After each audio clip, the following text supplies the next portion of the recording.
एक सराइकी कहावत है कि मेरे महबूब, ऐसे यकबार की जुदाई बहुत तकलीफ दे होगी। तुझे मुझसे बिछड़ना है तो धीरे धीरे किस्तों में बिछड़। इस बार का मौसम गर्मा भी कुछ इसी संगदिल महबूब जैसा रूप धारे धीरे धीरे किस्तों में बिछड़ने का जतन कर रहा था। तेज़ गर्म तपती धूप में कूल तार की लंबी सुनसान सड़क किसी स्याह ग्लेशियर से पिघली हुई झील जैसी चमक रही थी। मेरे पुराने फ्लेट जूतों का तलवा नीचे से कई जगह से खुल चुका था, लिहाजा उबलता हुआ कोल तार मेरे पैरों में अंगारे भर रहा था। स्कूल की छुट्टी के बाद घर तक ये रास्ते का पुलसरात मुझे हर रोज़ ही पार करना होता था। कई बार दबे लफ्ज़ों में अम्मा को जता चुका था कि मेरे पैरों के छाले अब शुमार की हद से निकलते जा रहे थे, मगर 9 बहन भाइयों में से फरियाद का मेरिट निकाला जाता तो मेरी अर्जी का 6ठा नंबर निकलता था। और अब्बा की तनख्वाह बस इतनी थी कि वो सिर्फ अम्मा की ही सुन सकते थे। फिर भी हर 15 दिन के बाद घर में राशन की कमी का रोना शुरू हो जाया करता था। रास्ते में गुजरते हुए मुझे हस्बे मामूल चंद लम्हों के लिए बाटा जूतों की बड़ी दुकान के छप्पर तले सस्ताने का मौका मिला। मैंने हमेशा की तरह मुसरत भरे तजस्सुस के हाथों मजबूर होकर दुकान की शीशे की दीवार से पड़े हाथों का कटोरा बनाकर झांकना शुरू कर दिया। अंदर दुकान का नौकर एक मेम साहब को इसकी पसंद के सैंडल पहनाकर जांच करवा रहा था। कितनी प्यारी थी वो गोरी सी मेम, दूध से धुली हुई, आबशार की जल तरंग की मानित निखरी निखरी सी। मगर मेरे ख्यालात का तसलसल जल्द ही टूट गया, क्योंकि शायद पहले दुकान के मालिक और फिर नौकर ने भी मुझे देख लिया था। नौकर तेज़ी से दुकान से बाहर आया और मुझे हकारत भरे लहजे में झिड़कने लगा। ओए लड़के, कितनी बार तुझसे कहा है यहाँ शीशे के पास खड़ा ना हुआ कर, सारा शीशा गंदा कर दिया। चल भाग यहाँ से, वरना मार खाएगा आज मुझसे। मैं जल्दी से घबरा कर अपना बस्ता संभालते हुए वहाँ से आगे बढ़ गया। ये नफ़रत, ये हकारत और ये रवैया मेरे लिए कोई नई बात नहीं थी। बचपन से होश संभालते ही मुझे हर तरफ से ऐसे ही हकीर जुमले सुनने को मिलते थे। और फिर लोगों से कैसा गिला, कैसा शिकवा। मेरी सूरत, मेरा हुलिया ऐसे ही रवैये, ऐसी ही हकारत और नफ़रत का मतकाजी था। मैं अपने माँ बाप का छठा बच्चा था। अब्बा एक शरबत की पैकिंग वाली प्राइवेट फैक्ट्री में काम करते थे। सुबह से शाम तक बोतलों को गत्ते के डब्बों में बंद करके शाम को जब वो घर आते तो इनके गुस्से का जीन खुल चुका होता और हम सब कहीं दुबक कर बाकी वक्त गुजारा करते थे। कलील तनख्वाह, ज़रूरियात, महंगाई, ऊपर से 9 बच्चों की फ़ौज। कभी कभी मुझे ऐसा लगता था ये जो गरीब माँ बाप होते हैं ये अपनी गुर्बत को बांटने के लिए अपना आंगन बच्चों से भर लेते हैं, या फिर शायद यह इनकी गुर्बत से कोई इंतकाम होता है। वो सर्दियों की एक तवील और कठिन रात थी जब मेरा जन्म हुआ। दाई बताती थी कि मेरी पैदाइश के वक्त हस्बे मामूल खुराक की कमी की वजह से अम्मा की सेहत और तबीयत काफ़ी बिगड़ी हुई थी। नतीजा, मेरी सूरत में एक कमज़ोर, लागर और गहरे सांवले रंग का बच्चा इस दुनिया में वारिद हुआ। मेरे बाकी बहन भाई फिर भी काफ़ी बेहतर और खिली हुई गंदमी रंगत लिए पैदा हुए थे, पर न जाने कुदरत ने ये सारी स्याही मेरे मुकद्दर के दवात में क्यों ढेल दी थी। छोटी खाला की अम्मा से हमेशा ही खटपट चलती रहती थी, लिहाजा इन्हें तो जैसे मौका ही मिल गया फिर से तंज के तीर चलाने का। झट से बोली, आय हाय बाजी, ये इतना काला कुलोटा सा बच्चा किस पर चला गया? लगता है जैसे अमावस की रात आंगन में उतर आई हो। आसपास खड़ी सभी औरतें ज़ोर से कहका मारकर हंस पड़ी। अम्मा, जो पहले ही मेरे रंग की वजह से जली भुनी पड़ी थी, तिलमिला ही तो गई और झट से बोली, जैसा भी है तो मेरी ही औलाद, और भाई मुझे तो तुम्हारी इस भेंगी बेटी से ज़्यादा प्यारा लगता है। अब जलने की बारी खाला की थी।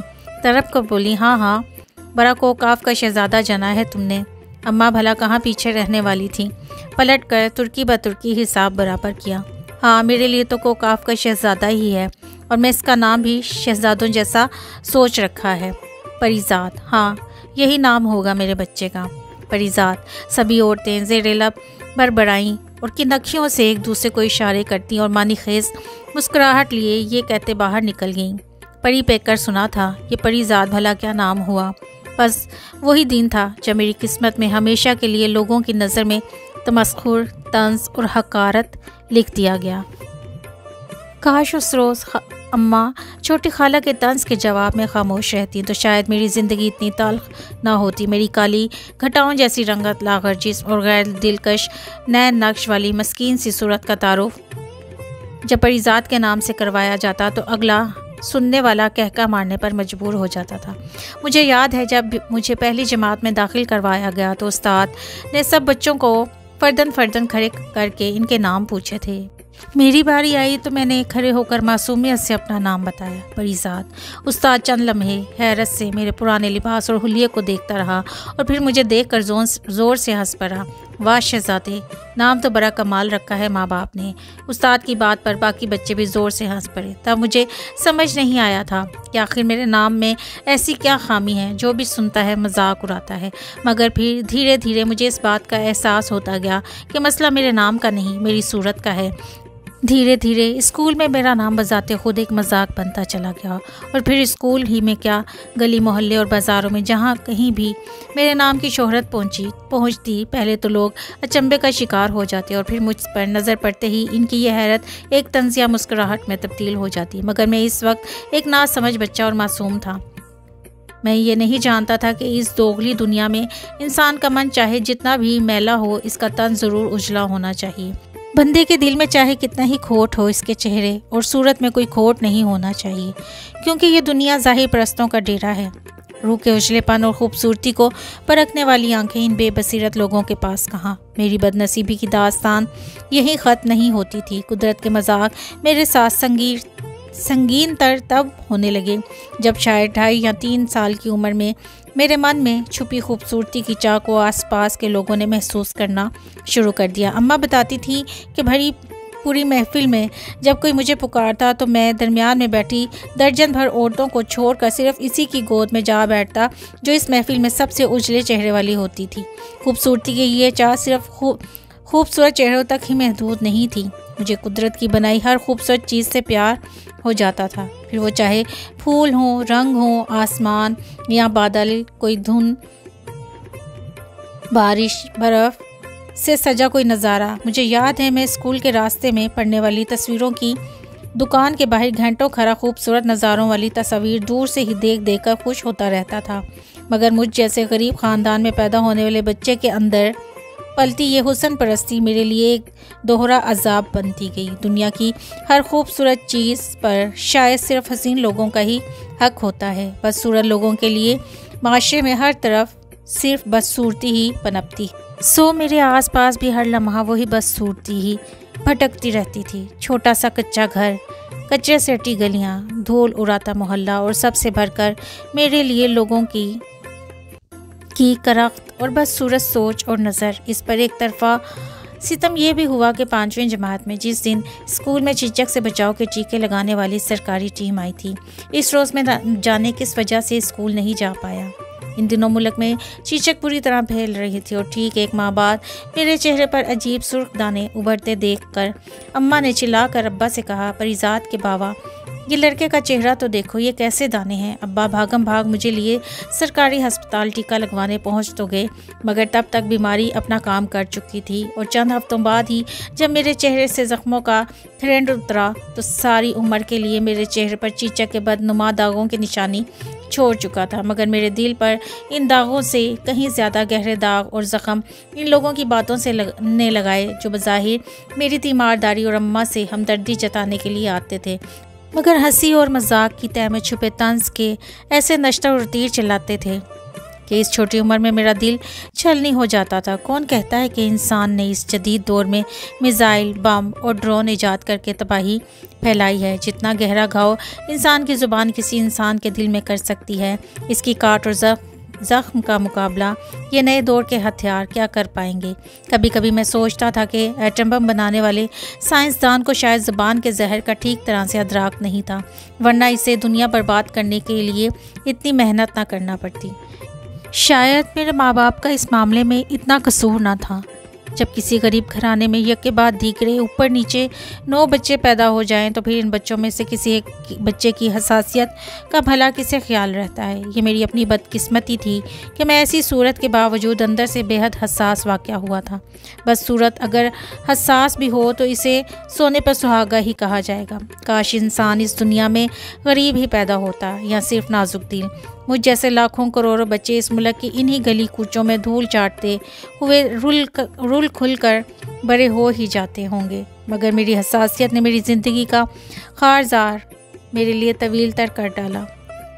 मैं जितना इन लोगों की आंखों से छुपता था उतना ही इनके सामने इनकी नज़रों में आता था, और फिर मेरे अंदर पलता वो एक हुस्न परस्त परिजात जिसे हर खूबसूरत चेहरा अपनी जानब लुभाता था। किसी मैं जबीन की एक झलक मेरे दिल में उथल पुथल मचा देती थी।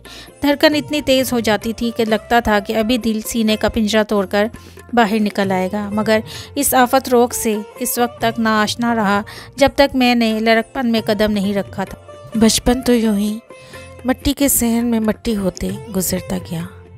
मुझसे बड़ी 3 बहनें और सबसे बड़े 2 भाई, और मुझसे छोटी 1 बहन और 2 भाई।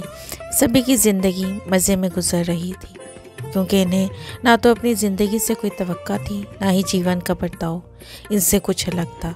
शायद ज़िंदगी में सबसे बड़ी दुश्मन हमारी अपनी तवक्कात हैं। कांटों में उलझा देने वाली उम्मीदें, गर्म तपती रेत पर चलने पर मजबूर करने वाली तवक्कात। मैं 8वीं जमात में था जब 2 बड़े भाइयों की इकट्ठी शादी कर दी गई। घर में 2 अफराद का इजाफा हो गया। हम सब बहन भाई अपनी अपनी मखसूस जगहों से सरकते हुए बाहर बरामदे और सहन में आ गए। छोटे से घर की तकसीम कितनी मुश्किल होती है, जहाँ बातें तो दरकिनार, एक दूसरे की सोच भी सुनाई दे जाती है। लिहाजा धीरे धीरे हम बहन भाइयों की सोच भी सरगोशियाना होती चली गई। शायद मजबूरी और ग़ुलामी की इंतहा भी यही होती होगी कि इंसान अपनी सोच की बोली भी ऊंची ना होने दे, सोचना भी सरगोशियों में शुरू कर दे। भाइयों की शादी के बाद घर की आबादी बढ़ी तो हम सबको मज़ीद सिरका दिया गया। कमरे वाले बरामदे वाले सहन में, और जो सहन में सोता था, मेरे लिए फरमान सादिर हुआ कि बाकी भाई बहन चूँकि छोटे हैं, लिहाजा मुझे घर की छत पर बने एक कच्चे गोदाम नुमा कमरे में मुंतकिल होना पड़ेगा। छत पर टीन और मिट्टी का बनाया हुआ छोटा सा कमरा घर के काट कबाड़ को जमा करने के काम आता था। गरीबों की ज़िंदगी में कोई चीज़ फालतू नहीं होती। 1 साल पहले जब जिस शय को फालतू, कचरा या ज़ाहिर समझकर इस गोदाम में फेंक दिया जाता था, अगले साल इसी की तलाश में अम्मा और बड़ी बहनें सारा गोदाम उलट पुलट कर रही होती थी।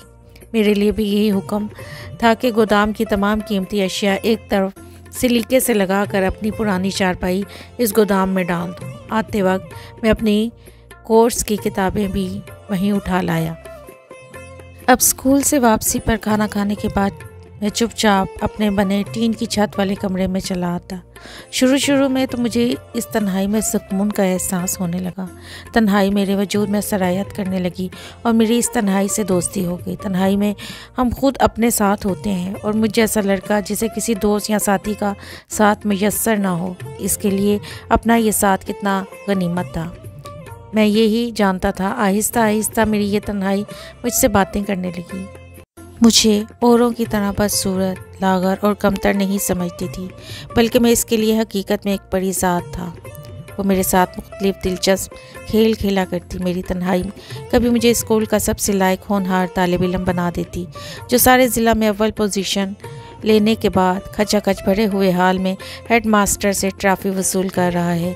कभी मैं स्कूल का सबसे बेहतरीन खिलाड़ी बनकर सारे मुकाबले जीत रहा होता, तो कभी अपनी टीम को आखिरी बॉल पर छक्का लगाकर जिता देता।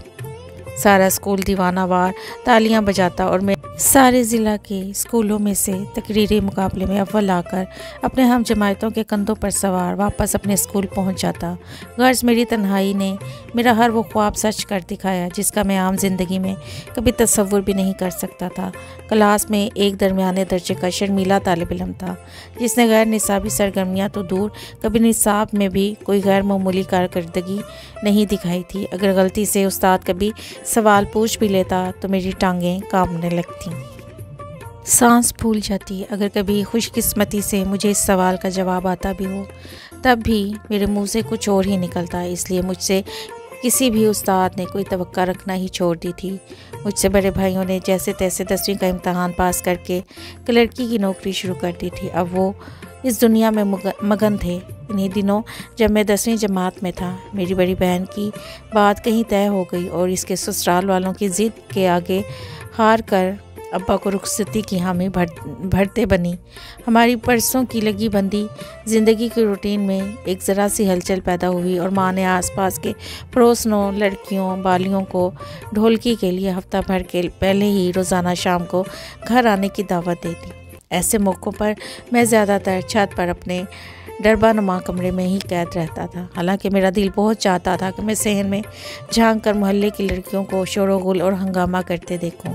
इनकी हंसी और कहकहों की आवाज़ ऊपर कमरे तक आती तो मैं कई बार छत की मुंडेर तक आकर वापस लौट जाया करता था। अगर किसी काम से घर से बाहर जाना होता तो मैं चुपचाप सहन की पिछली जानिब से नीचे उतरकर घर का काम पूरा कर आता। इन दिनों सरे शाम ही मोहल्ले के नौजवान लड़के हमारी गली के इर्द गिर्द मंडलाने लगे थे और मेरी अम्मा और अब्बा के बुलावे पर भाग भाग कर हमारे घर के काम यूँ करते जैसे इनका फ़र्ज़ हो। मुझ पर यह भेद बहुत देर बाद खुला कि इनमें से हर एक मोहल्ले की किसी न किसी लड़की की एक झलक देखने की आस में ये गली यात्रा करता है। कभी कभार इनके करीब गुजरते हुए इनकी सर्द आहें और इश्किया जुमले मेरे कानों में भी पड़ जाते। यार क्या हुआ, वो आई कि नहीं, इसका घर से निकलना ही अजाब हो चला है। तू बता तेरी वाली आई कि नहीं। हाँ आई तो है, पर इसकी अम्मा की बड़ी कड़ी निगरानी है आजकल। इस पर सोचता हूँ खत पकड़ाने की कोई तरकीब करूं। मैं हैरत से इन सब की ये बातें सुनता रहता और रश्क से इन सब को देखा करता था। मेरी नज़र में सब लोफर बहुत अजीम दर्जा रखते थे। भला इस दुनिया में किसी का महबूब बनने से भी कोई बड़ा दर्जा हो सकता है। आशिक तो लाख मिल जाएंगे, पर महबूब के दर्जे पर शाज़ो नादर ही कोई फ़ाइज़ होता है। ये ख़ुद को कितना मुकम्मल कर देने वाला एहसास था कि कोई इस दुनिया में ऐसा भी है जो अपनी तन्हाई में आपको सोचता है, आपकी फ़िक्र करता है, आपकी याद इसके होंठों पर एक मीठी सी मुस्कान बखेर देती है। मुझ जैसे मामूली लड़के के लिए तो यही ज़िंदगी के मेराज थी, क्योंकि मुझे मोहल्ले की किसी लड़की ने आज तक देखना तो दरकिनार मुझ पर एक गलत सी निगाह भी नहीं डाली थी। लड़कियां तो लड़कियां, मुझसे तो मोहल्ले के खूबरू लड़के भी बात करना पसंद नहीं करते थे, या शायद मैं इनके लिए वाक़या ही नहीं हुआ था। वो घंटों आपस में अपने मुआशकों की बातें करते रहते और मैं इनके करीब बैठे होने के बावजूद कभी इतनी तवज्जो का बाइस ही नहीं बन सका था। कोई मुझे इतना ही कहते, जाओ भाई जाकर अपना काम करो, कहाँ हमारे दरमियान घुसे बैठे हो। इनमें से अगर कभी किसी की कोई उचटती निगाह मुझ पर पड़ भी जाती तो वह बेपरवाही से कहता, यार पड़ी जल्दी से जाकर एक टिपिया कैप्टन की तो पकड़ ला। या दूसरा कहता, अच्छा सुन वो माचिस भी एक लपक लीजिए, कमबख्त लाइटर तो हफ्ता भर भी नहीं चला।